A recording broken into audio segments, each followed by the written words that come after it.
Bonjour, bonjour Hachem, bonjour maître du monde. J'espère que tu vas bien.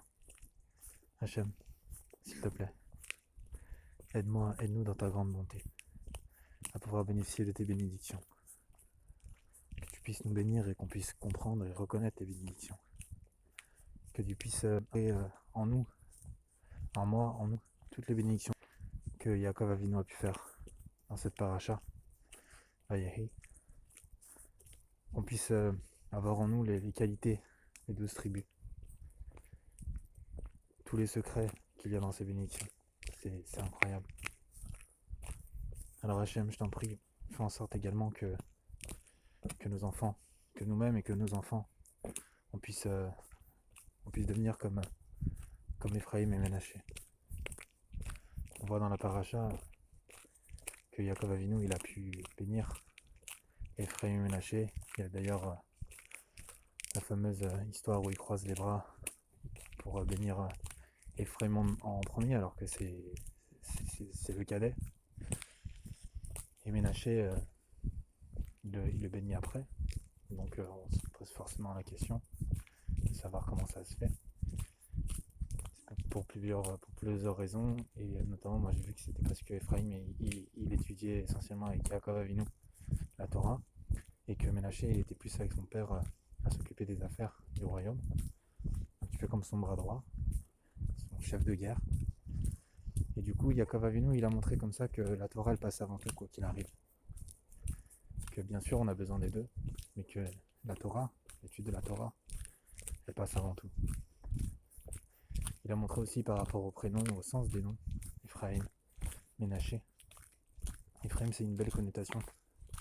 Donc il a montré à Yosef le pouvoir aussi du positif, de tout ce qui est lié au fait d'être positif.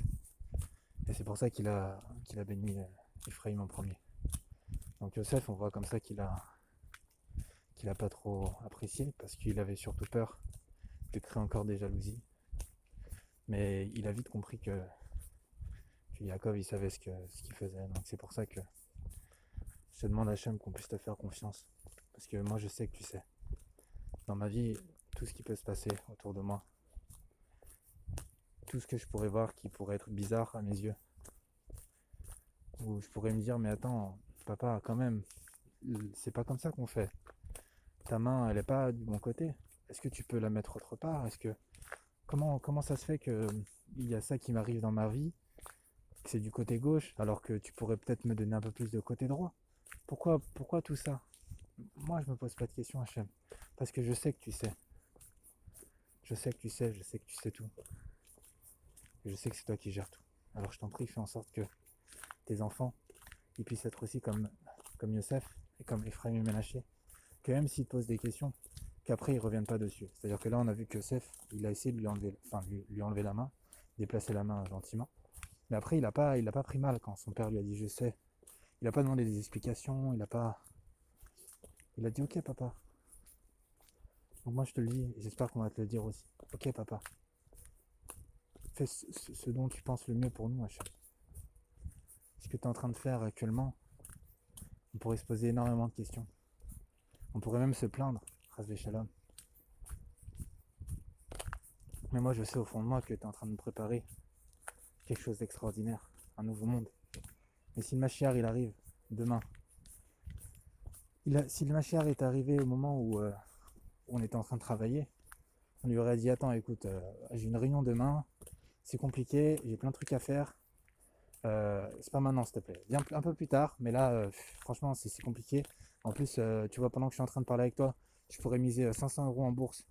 Là du coup c'est en train de monter, donc tu es en train de me faire perdre du temps, et puis j'ai ma série là que je dois regarder, j'ai le nouvel épisode qui est arrivé, alors s'il te plaît laisse-moi un peu tranquille, surtout que là demain j'ai une grosse réunion de travail, s'il te plaît j'ai pas le temps là.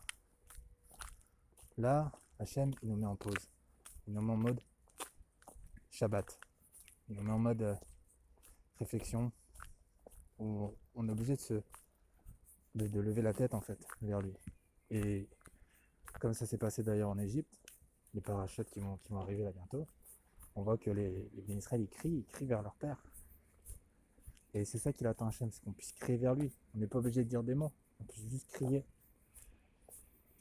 Donc Hachem, je t'en prie, fais en sorte qu'on puisse comprendre ça et être aussi que nos enfants et nous-mêmes, on soit comme Ephraim et Ménaché. Pourquoi on a choisi Ephraim et Ménaché? Je me suis posé cette question. Dans la bénédiction qu'on fait le vendredi soir pour nos enfants, on pourrait choisir d'autres enfants dans la Torah qui sont très bien aussi. Pourquoi on a choisi Ephraim et Ménaché? Tout simplement parce que ce sont des enfants qui ont vécu dans le pays le pire du monde en fait.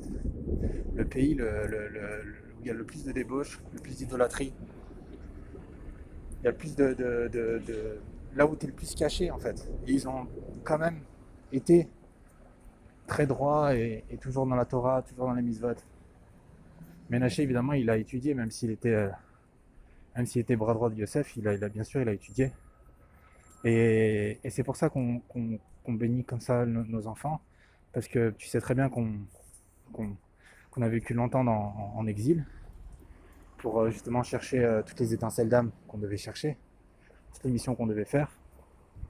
Et du coup, cette bénédiction-là nous permet de nous protéger, qu'on puisse ressembler bien sûr à Ephraim et Ménaché.